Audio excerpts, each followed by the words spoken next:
Good morning students all of you. I hope ਕਿ ਤੁਸੀਂ ਵਧੀਆ ਹੋਵੋਗੇ। ਆਪਾਂ ਬੱਚਿਓ ਵੈਲਕਮ ਲਾਈਫ ਦੇ 3 ਚੈਪਟਰ ਕੰਪਲੀਟ ਕਰ ਰਹੇ ਨੇ ਅਤੇ ਸੋ ਬੱਚਿਓ ਅੱਜ ਆਪਾਂ ਚੌਥਾ ਚੈਪਟਰ ਸ਼ੁਰੂ ਕਰ ਰਹੇ ਹਾਂ, ਜਿਸ ਦਾ ਨਾਮ ਹੈ ਦਿਲ ਵਿੱਚ ਇਹਨਾਂ ਲਈ ਪਿਆਰ ਰੱਖੀਏ।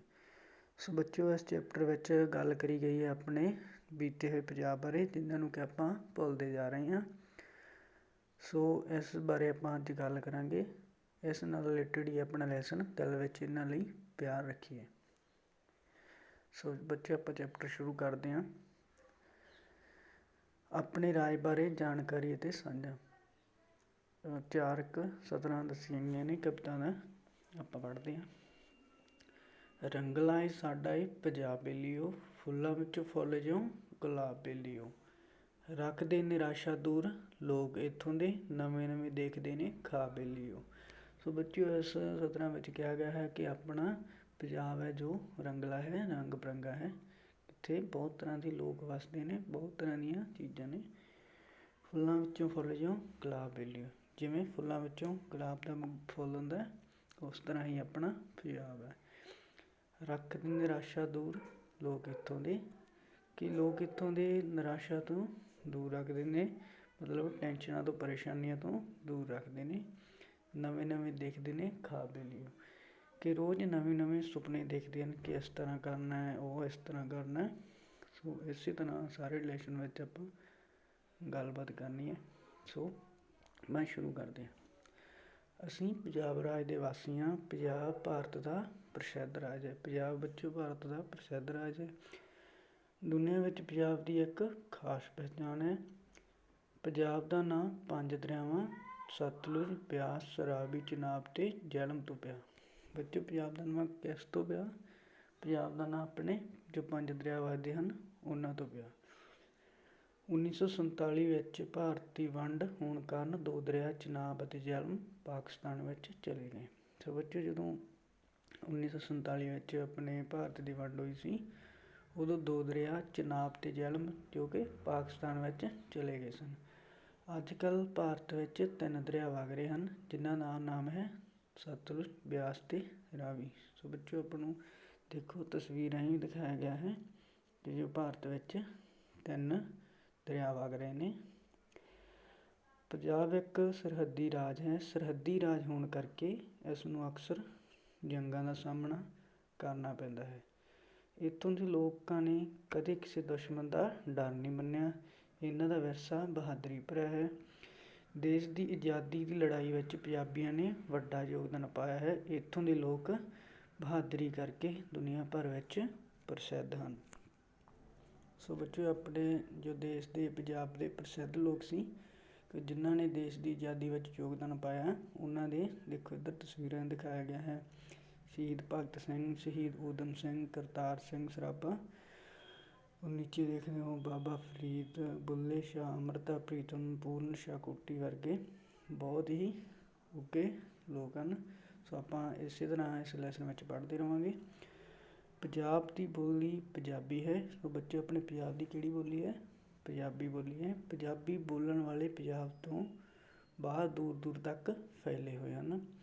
ਪੰਜਾਬੀ ਬੋਲਣ ਵਾਲਿਆਂ ਦੀ ਗਿਣਤੀ ਦੇ ਆਧਾਰ 'ਤੇ ਇਹ ਸੰਸਾਰ ਦੇ 10ਵੇਂ 11ਵੇਂ ਨੰਬਰ ਦੀ ਭਾਸ਼ਾ ਹੈ। ਪੰਜਾਬੀ ਬੋਲਣ ਕਾਰਨ ਆਪਣੀ ਗਿਣਤੀ ਦੇ ਆਧਾਰ 'ਤੇ ਸੰਸਾਰ ਵਿੱਚ ਆਪਣਾ ਨੰਬਰ 10ਵੇਂ 11ਵੇਂ ਨੰਬਰ 'ਤੇ ਆਉਂਦਾ ਹੈ। ਬੱਚਿਓ ਸਾਡੇ ਗੁਰੂਆਂ, ਸੂਫੀਆਂ, ਫਕੀਰਾਂ, ਕਵੀਆਂ ਅਤੇ ਕਲਾਕਾਰਾਂ ਨੇ ਇਸ ਭਾਸ਼ਾ ਨੂੰ ਅਪਣਾ ਕੇ ਇਸ ਦਾ ਮਾਣ ਵਧਾਇਆ ਹੈ। ਸੋ ਆਪਣੇ ਸੂਫੀ ਕਲਾਕਾਰ ਹੋ ਗਏ, ਬਾਬਾ ਫਰੀਦ ਹੋ ਗਏ, ਬੁੱਲੇ ਸ਼ਾਹ, ਅੰਮ੍ਰਿਤਾ ਪ੍ਰੀਤਮ, ਪੂਰਨ ਸ਼ਾਹ ਕੋਟੀ, ਇਹਨਾਂ ਨੇ ਆਪਣੀਆਂ ਰਚਨਾਵਾਂ ਰਾਹੀਂ ਪੰਜਾਬੀ ਭਾਸ਼ਾ ਨੂੰ ਬਹੁਤ ਮਾਣ ਵਧਾਇਆ ਹੈ, ਉੱਚਾ ਚੁੱਕਿਆ ਹੈ। ਅੱਜ ਪੰਜਾਬੀ ਨੂੰ ਇੱਕ ਅਮੀਰ ਭਾਸ਼ਾ ਕਰਕੇ ਵੀ ਜਾਣਿਆ ਜਾਂਦਾ ਹੈ। ਪੰਜਾਬ ਦੇ ਲੋਕ ਨਾਚ ਭੰਗੜਾ ਅਤੇ ਗਿੱਧਾ ਹਨ। ਕਿਹੜੇ ਕਿਹੜੇ ਬੱਚੇ ਪੰਜਾਬ ਦੇ ਲੋਕ ਨਾਚ? ਭੰਗੜਾ ਅਤੇ ਗਿੱਧਾ। ਮਰਦਾਂ ਦੇ ਨਾਚ ਦਾ ਨਾਮ ਭੰਗੜਾ ਹੈ ਅਤੇ ਔਰਤਾਂ ਦੇ ਨਾਚ ਦਾ ਨਾਮ ਗਿੱਧਾ ਹੈ। ਇਹ ਨਾਚ ਕਿਸੇ ਖੁਸ਼ੀ ਦੇ ਮੌਕੇ ਉੱਤੇ ਕੀਤੇ ਜਾਂਦੇ ਹਨ। ਨੱਚਣਾ ਗਾਉਣਾ ਪੰਜਾਬੀਆਂ ਦੀ ਰੂਹ ਦੀ ਖੁਰਾਕ ਹੈ। ਸੋ ਦੇਖੋ ਬੱਚੇ ਆਪਾਂ ਨੂੰ ਤਸਵੀਰਾਂ ਰਾਹੀਂ ਸਾਰਾ ਕੁਛ ਦਿਖਾਇਆ ਗਿਆ ਹੈ। ਭੰਗੜਾ ਪਾਉਂਦੇ ਗੱਭਰੂ ਅਤੇ ਗਿੱਧਾ ਪਾਉਂਦੀਆਂ ਮੁਟਿਆਰਾਂ। ਸੋ ਅੱਗੇ ਬੱਚਿਓ ਆਪਣੀਆਂ ਪੰਜਾਬ ਦੀਆਂ ਪ੍ਰਸਿੱਧ ਫਸਲਾਂ ਹਨ। ਪੰਜਾਬ ਖੇਤੀਬਾੜੀ ਕਰਕੇ ਵੀ ਬਹੁਤ ਪ੍ਰਸਿੱਧ ਹੈ। ਇੱਥੋਂ ਦੀ ਧਰਤੀ ਬੜੀ ਉਪਜਾਊ ਹੈ। ਪੰਜਾਬ ਵਿੱਚ ਬੱਚੋ ਕਿਹੜੀਆਂ ਫਸਲਾਂ ਬੀਜੀਆਂ ਜਾਂਦੀਆਂ ਹਨ? ਇੱਥੇ ਬੀਜੇ ਨੇ ਕਣਕ, ਚੌਲ, ਮੱਕੀ ਅਤੇ ਗੰਨੇ ਦੀ ਭਰਪੂਰ ਫਸਲ ਹੁੰਦੀ ਹੈ। ਪੰਜਾਬ ਦਾ ਕੁੱਲ ਖੇਤਰਫਲ ਘੱਟ ਹੋਣ ਦੇ ਬਾਵਜੂਦ ਇਹ ਭਾਰਤ ਦੇ ਅਨਾਜ ਭੰਡਾਰਾਂ ਵਿੱਚ ਵੱਡਾ ਹਿੱਸਾ ਪਾਉਂਦਾ ਹੈ। ਖੇਤੀਬਾੜੀ ਦੇ ਨਾਲ ਨਾਲ ਪਸ਼ੂ ਪਾਲਣ ਵੀ ਪੰਜਾਬੀਆਂ ਦਾ ਪ੍ਰਮੁੱਖ ਕਿੱਤਾ ਹੈ। ਖੇਤੀਬਾੜੀ ਦੇ ਨਾਲ ਨਾਲ ਬੱਚੋ ਪਸ਼ੂ ਪਾਲਣ ਦਾ ਵੀ ਆਪਣੇ ਭਾਰਤ ਵਿੱਚ ਪ੍ਰਮੁੱਖ ਕੰਮ ਆ। ਸੋ ਦੇਖੋ ਬੱਚੋ, ਆਪਾਂ ਨੂੰ ਤਸਵੀਰਾਂ ਹੀ ਵੀ ਫਸਲਾਂ ਦਿਖਾਈਆਂ ਗਈਆਂ ਨੇ। ਅੱਗੇ ਬੱਚੋ, ਪੰਜਾਬੀਆਂ ਨੂੰ ਮੇਲਿਆਂ ਦਾ ਵੀ ਬੜਾ ਚਾਅ ਰਹਿੰਦਾ ਹੈ। ਪੰਜਾਬ ਵਿੱਚ ਬਹੁਤ ਸਾਰੇ ਮੇਲੇ ਵੀ ਮਨਾਏ ਜਾਂਦੇ ਹਨ। ਇਹਨਾਂ ਮੇਲਿਆਂ ਵਿੱਚ ਵਿਸਾਖੀ ਦਾ ਮੇਲਾ, ਛਪਾਰ ਦਾ ਮੇਲਾ, ਜਰਗ ਦਾ ਮੇਲਾ, ਹੋਲਾ ਮਹੱਲਾ, ਮਾਘੀ ਦਾ ਮੇਲਾ ਬਹੁਤ ਪ੍ਰਸਿੱਧ ਆ ਤਿਉਹਾਰ ਇਹ। ਆਪਾਂ ਨੂੰ ਵਿੱਚ ਤਸਵੀਰਾਂ ਰਾਹੀਂ ਵੀ ਦਿਖਾਇਆ ਗਿਆ ਨੀਚੇ। ਪ੍ਰੋਫੈਸਰ ਮੋਹਨ ਸਿੰਘ ਮੇਲਾ ਵੀ ਬਹੁਤ ਪ੍ਰਸਿੱਧ ਹੈ। ਦੇਖੋ ਬੱਚੋ, ਤਸਵੀਰਾਂ ਰਾਹੀਂ ਆਪਾਂ ਨੂੰ ਆਪਣੇ ਭਾਰਤ ਬਾਰੇ ਪੂਰੀ ਜਾਣਕਾਰੀ ਦਿੱਤੀ ਗਈ ਹੈ। ਪੰਜਾਬੀ ਲੋਕ ਸੁਭਾਅ ਪੱਖੋਂ ਬੜੇ ਖੁੱਲ੍ਹੇ ਦਿਲ, ਖੁਸ਼ ਮਿਜ਼ਾਜ ਅਤੇ ਦੂਜਿਆਂ ਦੇ ਕੰਮ ਆਉਣ ਵਾਲੇ ਹਨ। ਲੋੜਵੰਦਾਂ ਲਈ ਲੰਗਰ ਲਗਾਉਣੇ, ਛਬੀਲਾਂ ਲਗਾਉਣੀਆਂ ਅਤੇ ਦੂਜਿਆਂ ਦੇ ਖੁੱਲ੍ਹੇ ਦਿਲ ਨਾਲ ਮਦਦ ਕਰਨਾ ਇਹ ਇੱਕ ਮੁੱਢ ਕਦੀਮੀ ਸੁਭਾਅ ਹੈ। ਕਿ ਮੁੱਢ ਤੋਂ ਹੀ ਪੰਜਾਬੀਆਂ ਦਾ ਇਹ ਸੁਭਾਅ ਹੈ ਕਿ ਵੱਧ ਚੜ੍ਹ ਕੇ ਲੋਕਾਂ ਦੀ ਮਦਦ ਕਰਦੇ ਹਨ। ਸੋਚੋ, ਤਸਵੀਰਾਂ ਨੇ ਆਪਾਂ ਦੇਖੋ, ਲੰਗਰ ਲਾਇਆ ਰਿਹਾ, ਛਬੀਲਾਂ ਲੱਗੀਆਂ ਹੋਈਆਂ ਹਨ। ਸੋ ਬੱਚੋ, ਅੱਗੇ ਆਪਣੇ ਜੋ ਆਪਾਂ ਚੈਪਟਰ ਪੜ੍ਹਿਆ ਇਸ ਦੇ ਕੁਛ ਮਹੱਤਵਪੂਰਨ ਪ੍ਰਸ਼ਨ ਆ, ਇਹਨਾਂ ਦੇ ਬੱਚੋਂ ਤੁਸੀਂ ਉੱਤਰ ਦੇਣੇ ਆ। ਚਲੋ ਮੈਂ ਹੁਣ ਤੁਹਾਡੇ ਤੋਂ ਕੁਛ ਪ੍ਰਸ਼ਨ ਪੁੱਛਦਾ। ਪੰਜਾਬ ਵਿੱਚ ਕਿੰਨੇ ਦਰਿਆ ਸਨ? ਅਤੇ ਮਤਲਬ ਬੱਚੋ, ਹੁਣ ਆਪਣਾ ਪੁੱਛਿਆ ਗਿਆ ਕਿ ਪੰਜਾਬ ਵਿੱਚ ਪਹਿਲਾਂ ਕਿੰਨੇ ਦਰਿਆ ਸਨ? ਦੱਸੋ ਬੱਚੋ, ਪੰਜਾਬ ਵਿੱਚ ਪਹਿਲਾਂ ਕਿੰਨੇ ਦਰਿਆ ਸਨ? ਆਪਾਂ ਪਿੱਛੇ ਲੈਸਨ ਪੜ੍ਹ ਕੇ ਹਟੇ ਹਾਂ।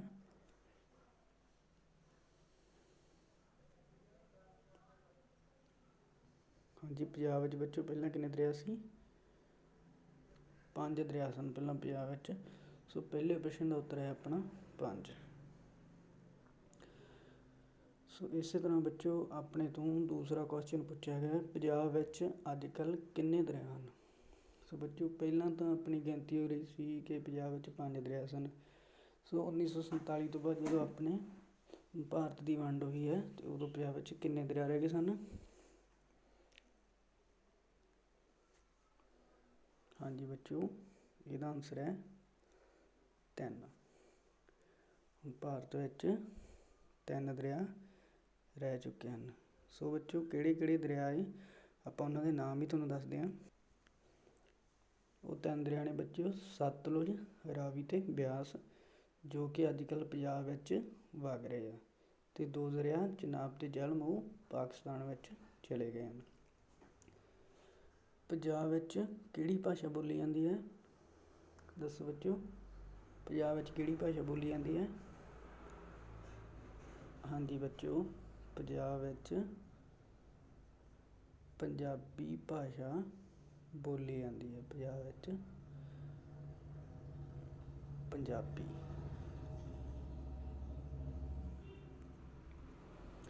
ਸੋ ਬੱਚਿਓ, ਆਪਾਂ ਨੂੰ ਚੌਥਾ ਕੁਐਸਚਨ ਪੁੱਛਿਆ ਗਿਆ ਹੈ, ਪੰਜਾਬ ਵਿੱਚ ਕਿਹੜੀਆਂ ਕਿਹੜੀਆਂ ਫਸਲਾਂ ਹੁੰਦੀਆਂ ਹਨ?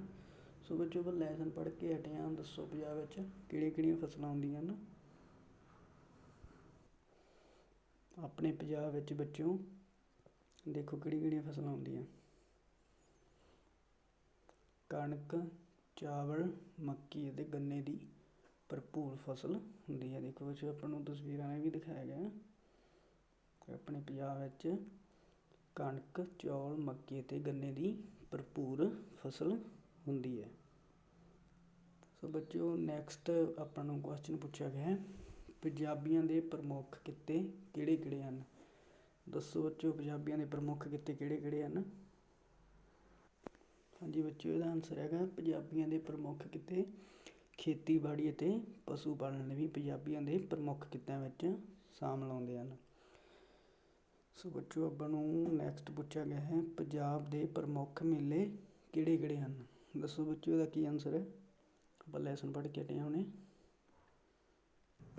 ਹਾਂਜੀ ਬੱਚਿਓ, ਆਪਣੇ ਇਸ ਸਵਾਲ ਦਾ ਆਨਸਰ ਹੈਗਾ ਪੰਜਾਬ ਦੇ ਪ੍ਰਮੁੱਖ ਮੇਲੇ ਵਿਸਾਖੀ ਦਾ ਮੇਲਾ, ਛਪਾਰ ਦਾ ਮੇਲਾ, ਜਰਗ ਦਾ ਮੇਲਾ, ਹੋਲਾ ਮਹੱਲਾ, ਮਾਘੀ ਦਾ ਮੇਲਾ ਅਤੇ ਪ੍ਰੋਫੈਸਰ ਮੋਹਨ ਸਿੰਘ ਮੇਲਾ। ਪ੍ਰੋਫੈਸਰ ਮੋਹਨ ਸਿੰਘ ਮੇਲਾ ਬਹੁਤ ਪ੍ਰਸਿੱਧ ਮੇਲੇ ਹਨ। ਸੋਚੋ ਇਹ ਆਪਣਾ ਇਹ ਕੁਐਸਚਨ ਦਾ ਆਨਸਰ।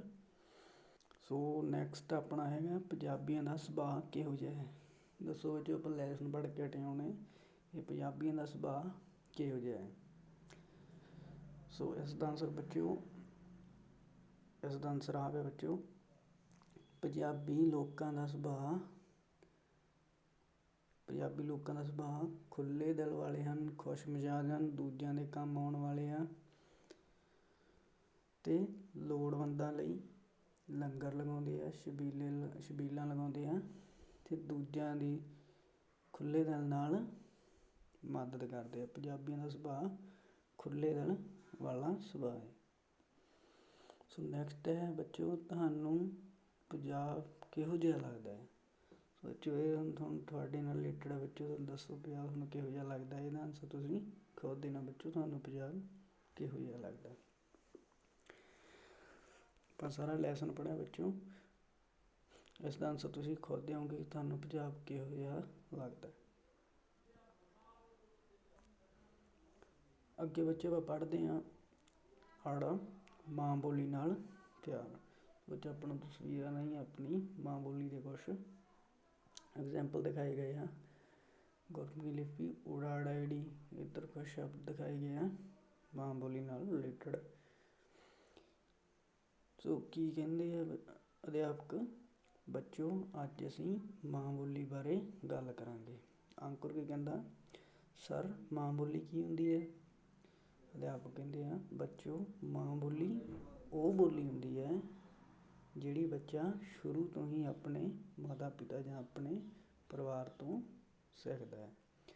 ਅਤੇ ਬਲਜੀਤ ਉੱਠਦਾ ਕਹਿੰਦਾ, ਸਰ ਜੇ ਬੱਚਾ ਮਾਤਾ ਪਿਤਾ ਜਾਂ ਪਰਿਵਾਰ ਸਾਰਿਆਂ ਤੋਂ ਸਿੱਖਦਾ ਹੈ ਤਾਂ ਫਿਰ ਇਸ ਨੂੰ ਮਾਂ ਬੋਲੀ ਕਿਉਂ ਕਹਿੰਦੇ ਨੇ।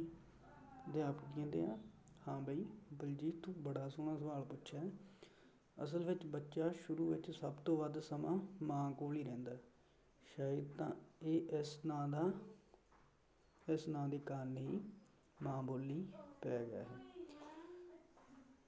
ਚੰਦਨ ਬੋਲਦਾ, ਸਰ ਹਰਭਜਨ ਮਾਨ ਦਾ ਇੱਕ ਗੀਤ ਵੀ ਹੈ, ਮੈਨੂੰ ਇਉਂ ਨਾ ਮੰਨੋ ਵਿਸਾਰ ਵੀ ਮੈਂ ਤੇਰੀ ਮਾਂ ਦੀ ਬੋਲੀ ਹਾਂ। ਅਧਿਆਪਕ ਸ਼ਾਬਾਸ਼ ਪੁੱਤ ਤੂੰ ਬੜੇ ਸੋਹਣੇ ਗੀਤ ਦਾ ਚੇਤਾ ਕਰਵਾਇਆ। ਬਲਜੀਤ ਕਹਿੰਦਾ, ਸਰ ਸਤਿੰਦਰ ਸਰਤਾਜ ਦਾ ਵੀ ਇੱਕ ਗੀਤ ਹੈ, ਮੈਂ ਗੁਰਮੁਖੀ ਦਾ ਬੇਟਾ।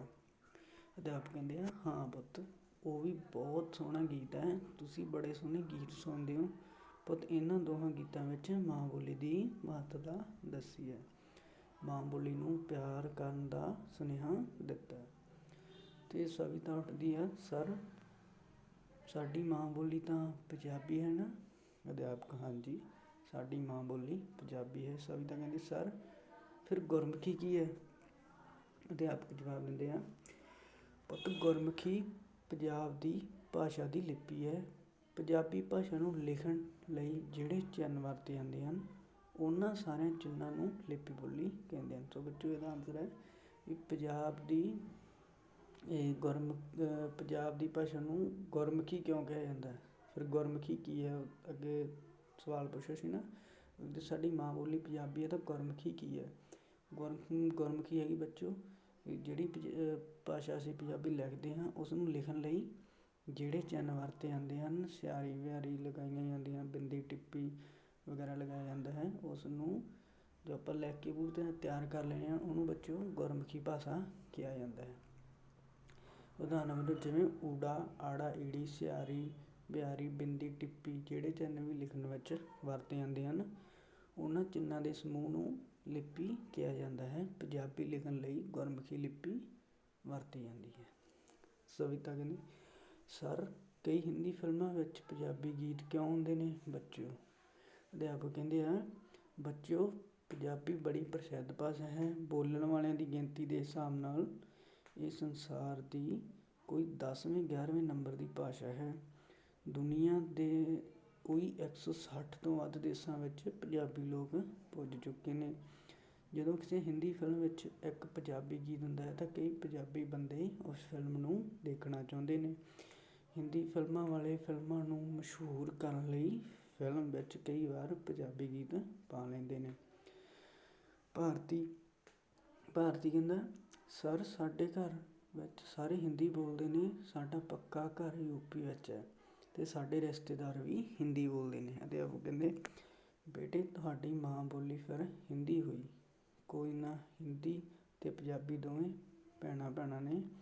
ਹਰ ਇੱਕ ਮਨੁੱਖ ਨੂੰ ਆਪਣੀ ਮਾਂ ਬੋਲੀ ਨਾਲ ਪਿਆਰ ਹੋਣਾ ਚਾਹੀਦਾ ਹੈ।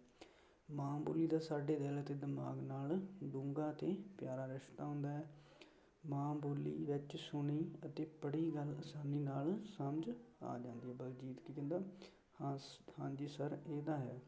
ਅਧਿਆਪਕ ਕਹਿੰਦਾ, ਪਰ ਬੱਚੋ ਇਸ ਦਾ ਮਤਲਬ ਇਹ ਵੀ ਨਹੀਂ ਕਿ ਅਸੀਂ ਹੋਰ ਭਾਸ਼ਾਵਾਂ ਨੂੰ ਨਹੀਂ ਸਿੱਖਣਾ, ਬਸ ਇੰਨਾ ਯਾਦ ਰੱਖਣਾ ਕਿ ਮਾਂ ਬੋਲੀ ਨੂੰ ਭੁਲਾ ਕੇ ਹੋਰ ਭਾਸ਼ਾਵਾਂ ਨਹੀਂ ਸਿੱਖਣੀਆਂ।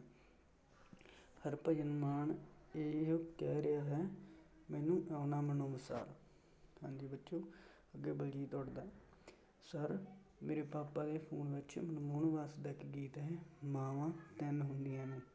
ਬਲਜੀਤ ਅਧਿਆਪਕ ਕਹਿੰਦੇ ਆ, ਬਲਜੀਤ ਤੇਰੇ ਪਾਪਾ ਵੀ ਬੜੇ ਸੋਹਣੇ ਗੀਤ ਸੁਣਦੇ ਨੇ, ਮੈਂ ਵੀ ਉਹ ਗੀਤ ਸੁਣਿਆ ਹੈ ਕਿ ਮਾਵਾਂ ਤਿੰਨ ਹੁੰਦੀਆਂ ਨੇ, ਇੱਕ ਮਾਂ ਧਰਤੀ, ਦੂਜੀ ਮਾਂ ਬੋਲੀ ਅਤੇ ਤੀਜੀ ਮਾਂ ਜਨਮਦਾਤੀ, ਜਿਸ ਨੇ ਜਨਮ ਦਿੱਤਾ।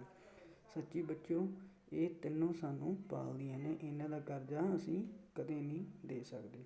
ਸਵਿਤਾ ਕਹਿੰਦਾ, ਸਰ ਮੇਰੇ ਚਾਚਾ ਜੀ ਪੰਜਾਬੀ ਦੀਆਂ ਕਿਤਾਬਾਂ ਪੜ੍ਹਦੇ ਨੇ। ਅਧਿਆਪਕ ਅੱਗੇ ਬੋਲਦੇ ਨੇ, ਹਾਂ ਬੱਚਿਓ, ਪੰਜਾਬੀ ਵਿੱਚ ਗੁਰਦਿਆਲ ਸਿੰਘ, ਸ਼ਿਵ ਕੁਮਾਰ, ਸੁਰਜੀਤ ਪਾਤਰ ਅਤੇ ਨਰਿੰਦਰ ਸਿੰਘ ਕਪੂਰ ਵਰਗੇ ਲੇਖਕਾਂ ਦੀਆਂ ਕਿਤਾਬਾਂ ਬਹੁਤ ਪੜ੍ਹੀਆਂ ਜਾਂਦੀਆਂ ਨੇ।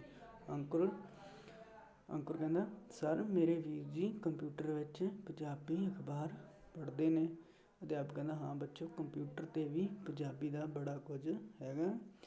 ਮੈਂ ਵੀ ਸਵੇਰੇ ਉੱਠ ਕੇ ਇੰਟਰਨੈੱਟ 'ਤੇ ਹੀ 3 ਪੰਜਾਬੀ ਅਖਬਾਰ ਪੜ੍ਹਦਾ ਹਾਂ, ਪੰਜਾਬੀ ਟ੍ਰਿਬਿਊਨ, ਨਵਾਂ ਜ਼ਮਾਨਾ ਅਤੇ ਅਜੀਤ। ਬੱਚੋ ਇਸ ਵਿੱਚ ਆਪਾਂ ਨੂੰ ਸਵਾਲ ਮਿਲਦਾ ਕਿ ਆਪਣੇ ਪੰਜਾਬੀ ਭਾਸ਼ਾ ਵਿੱਚ ਕਿੰਨੇ ਅਖਬਾਰ ਚੱਲ ਰਹੇ ਨੇ? 3 ਅਖਬਾਰ, ਪੰਜਾਬੀ ਟ੍ਰਿਬਿਊਨ, ਨਵਾਂ ਜ਼ਮਾਨਾ ਅਤੇ ਅਜੀਤ। ਚਲੋ ਬੱਚਿਓ, ਆਪਾਂ ਆਪਣੀ ਗੱਲਬਾਤ ਇੱਥੇ ਖਤਮ ਕਰਦੇ ਹਾਂ। ਫਿਰ ਅੱਜ ਕੀ ਸਿੱਖਿਆ ਤੁਸੀਂ? ਸਵਾਲ ਕਰਦੇ ਆ ਸਰ। ਭਾਰਤੀ ਉੱਠ ਕੇ ਦੱਸਦਾ, ਸਰ ਅੱਜ ਅਸੀਂ ਸਿੱਖਿਆ ਕਿ ਸਾਨੂੰ ਆਪਣੀ ਮਾਂ ਬੋਲੀ ਕਦੇ ਨਹੀਂ ਭੁਲਾਉਣੀ ਚਾਹੀਦੀ। ਅਧਿਆਪਕ ਕਹਿੰਦੇ ਨੇ, ਹਾਂਜੀ ਬਿਲਕੁਲ ਠੀਕ। ਚਲੋ ਲਹਿੰਦੇ ਪੰਜਾਬ ਦੇ ਇੱਕ ਪੰਜਾਬੀ ਕਵੀ ਦੀਆਂ ਲਾਈਨਾਂ ਨਾਲ ਇਹ ਗੱਲ ਖਤਮ ਕਰਦੇ ਹਾਂ। ਸੋ ਬੱਚੋ ਆਪਾਂ ਕੁਛ ਲਾਈਨਾਂ ਪੜ੍ਹਦੇ ਹਾਂ। ਮੈਨੂੰ ਕਈਆਂ ਨੇ ਆਖਿਆ ਕਈ ਵਾਰੀ, ਤੂੰ ਲੈਣਾ ਪੰਜਾਬੀ ਦਾ ਨਾ ਛੱਡ ਦੇ, ਜਿਹਦੀ ਗੋਦੀ 'ਚ ਪਲ ਕੇ ਜਵਾਨ ਹੋਇਓ, ਉਹ ਮਾਂ ਛੱਡ ਦੇ ਅਤੇ ਗਰਾਂ ਛੱਡ ਦੇ। ਜੇ ਪੰਜਾਬੀ ਹੀ ਕੂਕਣਾ ਈ, ਜਿੱਥੇ ਖਲਾ ਖਲੋਤਾ ਉਹ ਥਾਂ ਛੱਡ ਦੇ। ਮੈਨੂੰ ਇੰਝ ਲੱਗਦਾ ਲੋਕੀ ਆਖਦੇ ਨੇ, ਤੂੰ ਪੁੱਤਰਾ ਆਪਣੀ ਮਾਂ ਛੱਡ ਦੇ। ਬਹੁਤ ਸੋਹਣਾ ਬੱਚੋ ਲਿਖਿਆ ਗਿਆ ਹੈ। ਇਸ ਵਿੱਚ ਕੀ ਕਹਿੰਦੇ ਨੇ ਵੀ ਕਈ ਮੈਨੂੰ ਆਖਦੇ ਨੇ ਕਿ ਤੂੰ ਪੰਜਾਬੀ ਬੋਲਣਾ ਛੱਡ ਦੇ, ਪੰਜਾਬੀ ਦਾ ਨਾਂ ਲੈਣਾ ਛੱਡ ਦੇ। ਅਤੇ ਮੈਂ ਉਹਨਾਂ ਨੂੰ ਬੜਾ ਸੋਹਣਾ ਉੱਤਰ ਦਿੱਤਾ ਹੈ ਕਿ ਜਿਹਨੇ ਮੈਨੂੰ ਗੋਦੀ ਵਿੱਚ ਪਾਲ ਕੇ ਜਵਾਨ ਕੀਤਾ ਹੈ, ਜਿਸ ਦੀ ਬੁੱਕਲ ਵਿੱਚ ਮੈਂ ਪਲਿਆ ਹਾਂ, ਤੁਰਨਾ ਸਿੱਖਿਆ ਹੈ, ਜਿਸ ਨੇ ਮੈਨੂੰ ਬੋਲਣਾ ਸਿਖਾਇਆ ਹੈ, ਜਿਸ ਨੇ ਮੈਨੂੰ ਖੜ੍ਹਨਾ ਸਿਖਾਇਆ, ਤੁਰਨਾ ਫਿਰਨਾ ਸਿਖਾਇਆ ਹੈ, ਕਿ ਲੋਕ ਮੈਨੂੰ ਕਹਿੰਦੇ ਨੇ ਕਿ ਤੂੰ ਆਪਣੀ ਉਹ ਮਾਂ ਹੀ ਛੱਡ ਦੇ। ਬਹੁਤ ਸੋਹਣੇ ਬੱਚਿਓ ਕਵਿਤਾ ਦੀਆਂ ਕੁਛ ਲੈਣਾ ਸੀ। ਆਪਣਾ ਤਸਵੀਰਾਂ ਹੀ ਵੀ ਕੁਛ ਦਿਖਾਇਆ ਗਿਆ। ਸੋ ਆਪਾਂ ਤਸਵੀਰ ਵੀ ਪੜ੍ਹਦੇ ਹਾਂ। ਬੋਲੀ ਨਾ ਰਹੀ ਤਾਂ ਕਵਿਤਾਵਾਂ ਗੁੰਮ ਜਾਣਗੀਆਂ, ਮਾਵਾਂ ਦੀਆਂ ਦਿੱਤੀਆਂ ਦੁਆਵਾਂ ਰੁੱਲ ਜਾਣਗੀਆਂ, ਦਿੱਤੀਆਂ ਸ਼ਹਾਦਤਾਂ ਨਾ ਮਿੱਟੀ 'ਚ ਮਿਲਾ ਦਿਓ, ਦੇਖਿਓ ਪੰਜਾਬੀਓ ਪੰਜਾਬੀ ਨਾ ਭੁਲਾ ਦਿਓ। ਬਹੁਤ ਸੋਹਣਾ ਬੱਚੋ ਇਹ 'ਚ ਵੀ ਦੱਸਿਆ ਗਿਆ ਕਿ ਆਪਾਂ ਨੂੰ ਆਪਣੀ ਮਾਂ ਬੋਲੀ ਪੰਜਾਬੀ ਨੂੰ ਨਹੀਂ ਭੁੱਲਣਾ ਚਾਹੀਦਾ। ਸੋ ਬੱਚੋ ਇਸੇ ਨਾਲ ਰਿਲੇਟਡ ਆਪਾਂ ਨੂੰ ਨੀਚੇ ਵੀ ਕੁਛ ਪ੍ਰਸ਼ਨ ਪੁੱਛੇ ਗਏ ਆ। ਸੋ ਇਹਨਾਂ ਦੇ ਬੱਚਿਆਂ ਆਨਸਰ ਤੁਸੀਂ ਖੁਦ ਦੇਣੇ ਆ, ਮੈਂ ਤੁਹਾਡੇ ਤੋਂ ਸਵਾਲ ਪੁੱਛੂੰਗਾ। ਮਨੁੱਖ ਦੀਆਂ ਕਿਹੜੀਆਂ 3 ਮਾਵਾਂ ਹੁੰਦੀਆਂ ਨੇ? ਦੱਸੋ ਬੱਚੋ, ਮਨੁੱਖ ਦੀਆਂ 3 ਕਿਹੜੀਆਂ ਮਾਵਾਂ ਹੁੰਦੀਆਂ ਨੇ? ਹਾਂਜੀ ਮੈਂ ਤੁਹਾਡੇ ਜਵਾਬ ਦਾ ਇੰਤਜ਼ਾਰ ਕਰ ਰਿਹਾ।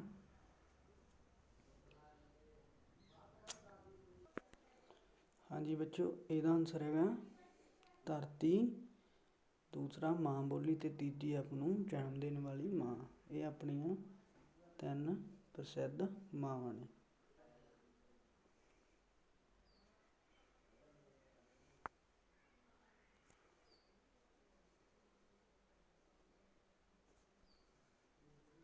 ਸੋ ਬੱਚਿਓ, ਨੈਕਸਟ ਕੁਐਸਚਨ ਆਪਾਂ ਨੂੰ ਪੁੱਛਿਆ ਗਿਆ, ਪੰਜਾਬੀਆਂ ਦੀ ਮਾਂ ਬੋਲੀ ਕਿਹੜੀ ਹੈ? ਸੋ ਬੱਚਿਓ, ਪੰਜਾਬੀਆਂ ਦੀ ਮਾਂ ਬੋਲੀ ਕਿਹੜੀ ਹੈ, ਦੱਸੋ ਬੱਚਿਓ। ਪੰਜਾਬੀਆਂ ਦੀ ਮਾਂ ਬੋਲੀ ਪੰਜਾਬੀ ਹੈ, ਜਿਸ ਨੂੰ ਲਿਖਣ ਲਈ ਆਪਾਂ ਗੁਰਮੁਖੀ ਦਾ ਇਸਤੇਮਾਲ ਕਰਦੇ ਹਾਂ। ਠੀਕ ਹੈ ਬੱਚਿਓ, ਪੰਜਾਬੀਆਂ ਦੀ ਮਾਂ ਬੋਲੀ ਪੰਜਾਬੀ ਹੈ। ਕੀ ਕੰਪਿਊਟਰ 'ਤੇ ਵੀ ਪੰਜਾਬੀ ਲਿਖੀ ਜਾਂ ਪੜ੍ਹੀ ਜਾ ਸਕਦੀ ਹੈ, ਦੱਸੋ ਬੱਚਿਓ। ਹਾਂਜੀ, ਬਿਲਕੁਲ ਸਹੀ ਹੈ, ਕੰਪਿਊਟਰ 'ਤੇ ਵੀ ਆਪਾਂ ਪੰਜਾਬੀ ਲਿਖ ਜਾਂ ਪੜ੍ਹ ਸਕਦੇ ਹਾਂ। ਸੋ ਬੱਚਿਓ, ਆਪਾਂ ਨੂੰ ਨੈਕਸਟ ਕੁਐਸਚਨ ਪੁੱਛਿਆ ਗਿਆ ਹੈ, ਅੱਜ ਦੀ ਗੱਲਬਾਤ ਵਿੱਚੋਂ ਅਸੀਂ ਕੀ ਸਿੱਖਿਆ? ਦੱਸੋ ਬੱਚਿਓ, ਇਹ ਤੁਸੀਂ ਆਨਸਰ ਮੈਨੂੰ ਦੱਸੋ, ਆਪਾਂ ਅੱਜ ਦੀ ਗੱਲਬਾਤ ਵਿੱਚੋਂ ਕੀ ਸਿੱਖਿਆ?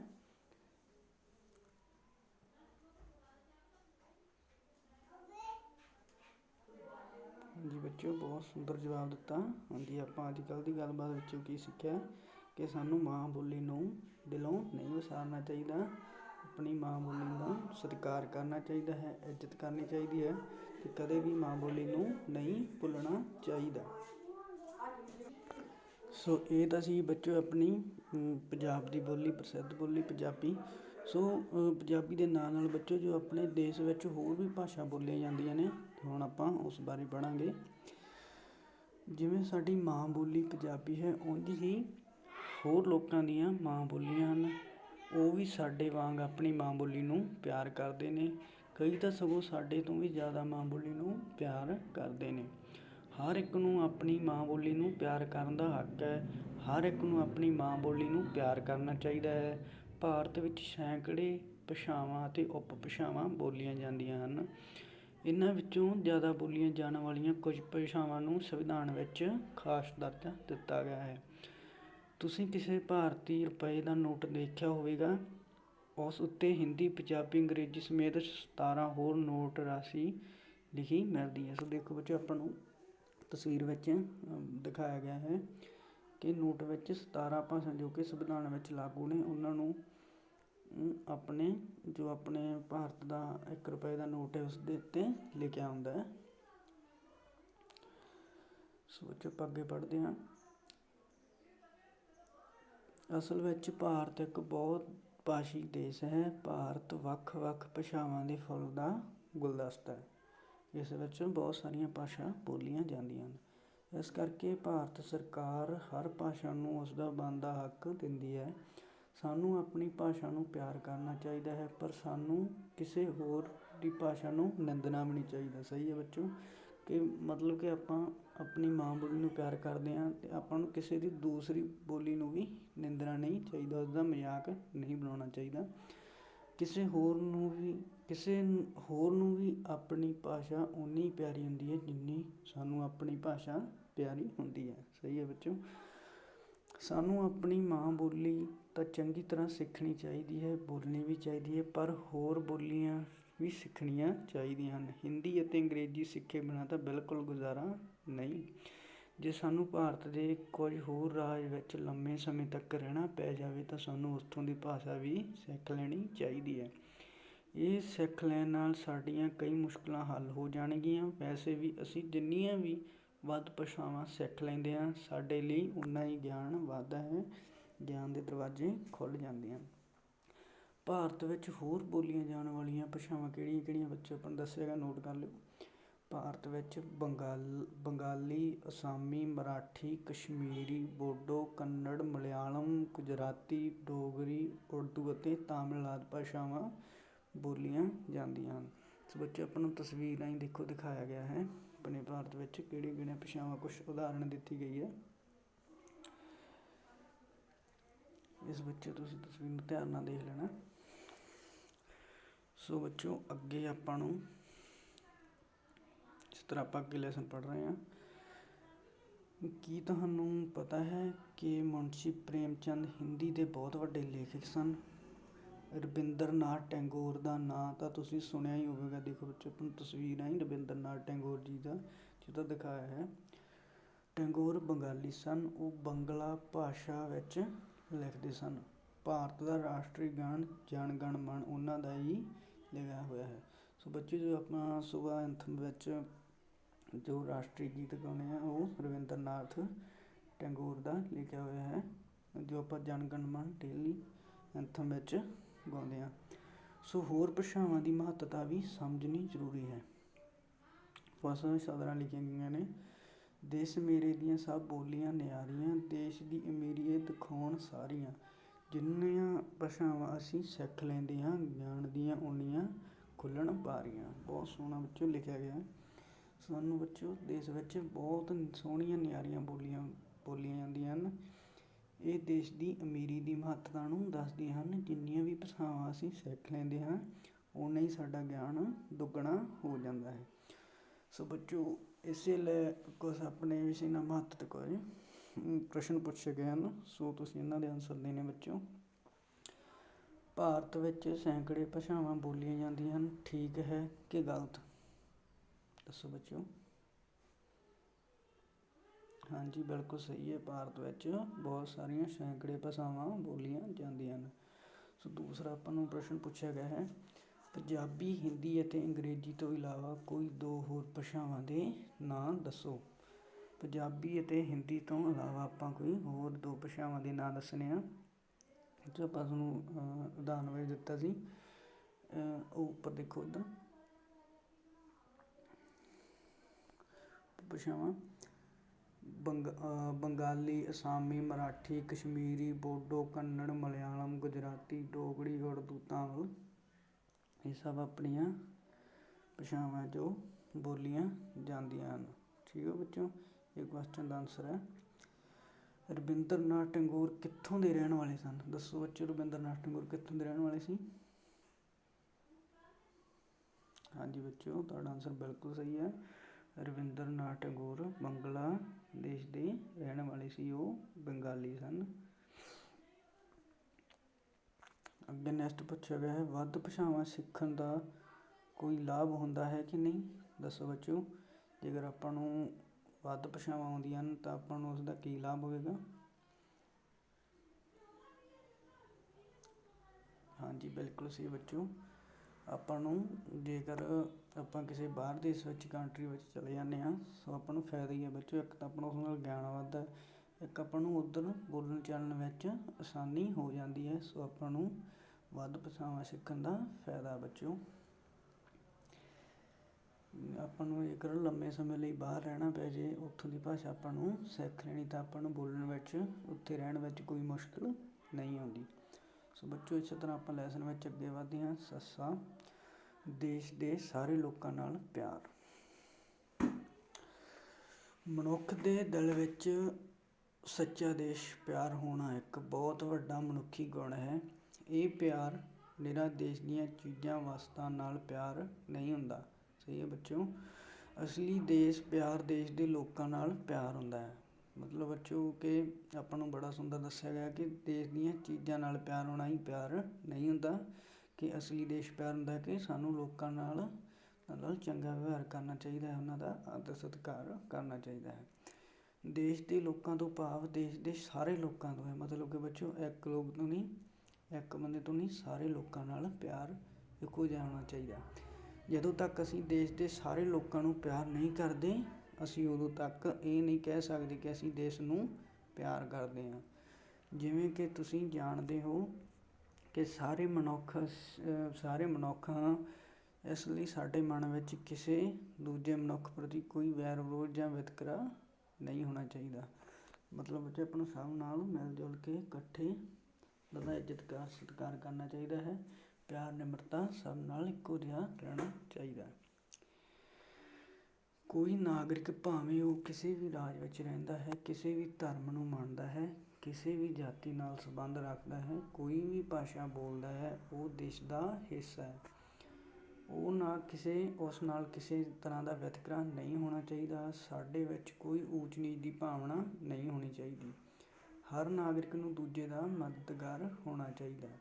ਕੋਈ ਮਨੁੱਖ ਕਿਸੇ ਮਨੁੱਖ ਦਾ ਕੋਈ ਨੁਕਸਾਨ ਕਰਨ ਬਾਰੇ ਨਾ ਸੋਚੇ, ਕੋਈ ਕਿਸੇ ਦਾ ਕੋਈ ਹੇਰਾ ਫੇਰੀ ਨਾ ਕਰੇ। ਇਸੇ ਤਰ੍ਹਾਂ ਕਰਨਾ ਹੀ ਦੇਸ਼ ਦੇ ਲੋਕਾਂ ਨੂੰ ਪਿਆਰ ਕਰਨਾ ਹੁੰਦਾ ਹੈ। ਸਹੀ ਹੈ ਬੱਚੋ, ਕਿ ਮਤਲਬ ਕਿ ਆਪਾਂ ਨੂੰ ਕਿਸੇ ਨੂੰ ਉੱਚਾ ਨੀਵਾਂ ਨਹੀਂ ਬੋਲਣਾ ਚਾਹੀਦਾ, ਸਭ ਨੂੰ ਇੱਕੋ ਜਿਹਾ ਸਮਝਣਾ ਚਾਹੀਦਾ ਹੈ, ਸਭ ਦੀ ਮਦਦ ਕਰਨੀ ਚਾਹੀਦੀ ਹੈ, ਕਿਸੇ ਨੂੰ ਨੁਕਸਾਨ ਪਹੁੰਚਾਉਣ ਬਾਰੇ ਨਹੀਂ ਸੋਚਣਾ ਚਾਹੀਦਾ, ਕਿਸੇ ਨਾਲ ਚੋਰੀ ਠੱਗੀ ਹੇਰਾ ਫੇਰੀ ਨਹੀਂ ਕਰਨੀ ਚਾਹੀਦੀ, ਕਿ ਸਾਰੇ ਲੋਕਾਂ ਨੂੰ ਪਿਆਰ ਕਰਨਾ ਹੀ ਫਿਰ ਹੀ ਆਪਾਂ ਨੂੰ ਇਹ ਪਿਆਰ ਦੀ ਭਾਵਨਾ ਦਾ ਅਸਲ ਮਕਸਦ ਪੈਦਾ ਹੋ ਸਕਦਾ। ਸਭ ਤੋਂ ਮਹੱਤਵਪੂਰਨ ਗੱਲ ਹੈ ਦੇਸ਼ ਦੇ ਗਰੀਬ ਲੋਕਾਂ ਦੇ ਹੱਕਾਂ ਬਾਰੇ ਸੋਚਣਾ। ਸਾਨੂੰ ਗਰੀਬ ਲੋਕਾਂ ਦਾ ਜੀਵਨ ਸੁਖਾਲਾ ਬਣਾਉਣ ਦੀ ਕੋਸ਼ਿਸ਼ ਕਰਨੀ ਚਾਹੀਦੀ ਹੈ, ਉਹਨਾਂ ਨੂੰ ਪੜ੍ਹਨ ਲਿਖਣ ਵਿੱਚ ਮਦਦ ਕਰਨੀ ਚਾਹੀਦੀ ਹੈ। ਦੇਸ਼ ਤਾਂ ਖੁਸ਼ਹਾਲ ਹੋ ਸਕਦਾ ਹੈ ਜੇ ਦੇਸ਼ ਦੇ ਸਾਰੇ ਲੋਕ ਖੁਸ਼ ਹੋਣ। ਦੇਸ਼ ਬੱਚੋ ਤਾਂ ਹੀ ਖੁਸ਼ਹਾਲ ਹੋ ਸਕਦਾ ਹੈ ਜੇ ਦੇਸ਼ ਦੇ ਸਾਰੇ ਲੋਕ ਖੁਸ਼ ਹੋਣਗੇ, ਉਹਨਾਂ ਕੋਲ ਜੀਵਨ ਦੀਆਂ ਜ਼ਰੂਰੀ ਸਹੂਲਤਾਂ ਹੋਣਗੀਆਂ। ਕਿਸੇ ਕਮਜ਼ੋਰ ਨੂੰ ਨਾਲ ਲੈ ਕੇ ਚੱਲਣਾ ਤਾਂ ਅਸਲੀ ਨੇਕੀ ਹੈ। ਆਓ ਇੱਕ ਕਵਿਤਾ ਪੜ੍ਹਦੇ ਹਾਂ ਬੱਚੋ। ਅੱਗੇ ਕਵਿਤਾ ਦਿੱਤੀ ਗਈ ਹੈ। ਆਓ ਸਾਰੇ ਲੋਕਾਂ ਨੂੰ ਪਿਆਰ ਕਰੀਏ, ਦਿਲਾਂ ਵਿੱਚ ਕਦੇ ਨਾ ਨਫ਼ਰਤ ਭਰੀਏ, ਸਾਰੇ ਹੀ ਨੇ ਆਪਣੇ ਬੇਗਾਨਾ ਕੋਈ ਨਾ, ਪਿਆਰਾ ਜਿਹਾ ਜੱਗ 'ਚ ਤਰਾਨਾ ਕੋਈ ਨਾ। ਸੱਚੇ ਸੁੱਚੇ ਦਿਲ 'ਚ ਵਿਚਾਰ ਰੱਖੀਏ, ਦਿਲ ਵਿੱਚ ਕਦੇ ਨਾ ਹੰਕਾਰ ਰੱਖੀਏ, ਵੰਡਿਆਂ ਦਿਲਾਂ ਦੇ ਵਿੱਚ ਆਉਣ ਦਈਏ ਨਾ, ਝਗੜਾ ਕਿਸੇ ਨੂੰ ਕਦੇ ਪਾਉਣ ਦਈਏ ਨਾ। ਬਹੁਤ ਸੋਹਣੀ ਬੱਚੋ ਕਵਿਤਾ ਲਿਖੀ ਗਈ ਹੈ। ਇਸਦਾ ਮਤਲਬ ਆਓ ਸਾਰੇ ਆਪਾਂ ਲੋਕਾਂ ਨੂੰ ਪਿਆਰ ਕਰਨਾ, ਦਿਲਾਂ ਵਿੱਚ ਨਫ਼ਰਤ ਨਹੀਂ ਰੱਖਣੀ, ਸਾਰੇ ਹੀ ਨੇ ਆਪਣੇ, ਕੋਈ ਵੀ ਬੇਗਾਨਾ ਨਹੀਂ ਹੈ। ਪਿਆਰ ਜਿਹਾ ਜੱਗ 'ਚ ਕੋਈ ਵੀ ਚੀਜ਼ ਦੂਸਰੀ ਨਹੀਂ ਹੈ, ਪਿਆਰ ਬਿਨਾਂ ਜੱਗ 'ਚ ਕੋਈ ਦੂਸਰਾ ਤਰਾਨਾ ਨਹੀਂ ਹੈ, ਚੀਜ਼ ਨਹੀਂ ਹੈ। ਸੱਚੇ ਸੁੱਚੇ ਦਿਲ 'ਚ ਮਤਲਬ ਦਿਲ ਵਿੱਚ ਸਾਫ਼ ਵਿਚਾਰ ਰੱਖਣੇ ਚਾਹੀਦੇ ਹਨ, ਪਿਆਰ ਭਾਵਨਾ ਨਿਮਰਤਾ ਵਾਲੇ ਵਿਚਾਰ ਰੱਖਣੇ ਚਾਹੀਦੇ ਹਨ। ਦਿਲ ਵਿੱਚ ਹੰਕਾਰ ਮਤਲਬ ਕਿ ਆਪਾਂ ਨੂੰ ਕਿਸੇ ਵਿਰੁੱਧ ਵੈਰ ਵਿਰੋਧ ਨਹੀਂ ਰੱਖਣਾ ਚਾਹੀਦਾ। ਵੰਡੀਆਂ ਦਿਲਾਂ ਦੇ ਵਿੱਚ ਆਉਣ ਦੀ ਨਾ ਮਤਲਬ ਕਿ ਜਾਤ ਪਾਤ ਊਚ ਨੀਚ ਰੰਗ ਨਸਲ ਦੀ ਵੰਡੀ ਆਪਣੇ ਦਿਲ ਵਿੱਚ ਨਹੀਂ ਆਉਣ ਦੇਣੀ ਚਾਹੀਦੀ। ਝਗੜਾ ਕਿਸੇ ਨੂੰ ਕਦੇ ਪਾਉਣ ਦਈਏ ਨਾ, ਕਿਸੇ ਨੂੰ ਕਦੇ ਵੀ ਲੜਨ ਲਈ ਉਸ ਨੂੰ ਉਤਸੁਕ ਨਾ ਕਰੀਏ, ਮਤਲਬ ਕਿ ਉਹਨਾਂ ਨੂੰ ਇਕੱਠੇ ਰਹਿਣ ਦਾ ਸਬਕ ਹਮੇਸ਼ਾ ਸਿਖਾਉਂਦੇ ਰਹੀਏ। ਸੋ ਬੱਚੋ ਇਸੇ ਤਰ੍ਹਾਂ ਇਸੇ ਨਾਲ ਰਿਲੇਟਡ ਕੁਝ ਆਪਾਂ ਨੂੰ ਕੁਐਸਚਨ ਪੁੱਛੇ ਗਏ, ਸੋ ਉਹਨਾਂ ਦੇ ਆਨਸਰ ਬੱਚੋ ਤੁਸੀਂ ਖੁਦ ਦੇਣੇ ਆ। ਕੀ ਅਸੀਂ ਸਾਰੇ ਭਾਰਤੀ ਇੱਕ ਹਾਂ? ਦੱਸੋ ਬੱਚੋ ਇਹਦਾ ਕੀ ਆਨਸਰ ਹੈ? ਹਾਂਜੀ ਬੱਚੋ ਬਿਲਕੁਲ ਸਹੀ। ਹਾਂਜੀ ਅਸੀਂ ਸਾਰੇ ਭਾਰਤੀ ਇੱਕ ਹੀ ਹਾਂ, ਸਾਨੂੰ ਏਕਤਾ ਬਣਾ ਕੇ ਰਹਿਣਾ ਚਾਹੀਦਾ ਹੈ। ਨੰਬਰ 2, ਸਾਨੂੰ ਦੂਜਿਆਂ ਦੀ ਮਦਦ ਕਰਨੀ ਚਾਹੀਦੀ ਹੈ ਕਿ ਨੁਕਸਾਨ? ਦੱਸੋ ਬੱਚੋ। ਹਾਂਜੀ ਬਿਲਕੁਲ ਸਹੀ, ਸਾਨੂੰ ਸਭ ਦੀ ਦੂਸਰਿਆਂ ਦੀ ਮਦਦ ਕਰਨੀ ਚਾਹੀਦੀ ਹੈ, ਇਹੀ ਸਭ ਤੋਂ ਵੱਡੀ ਨੇਕੀ ਹੈ। ਪਿਆਰ ਨਾਲ ਰਹਿਣ ਦੇ ਕੀ ਲਾਭ ਹਨ?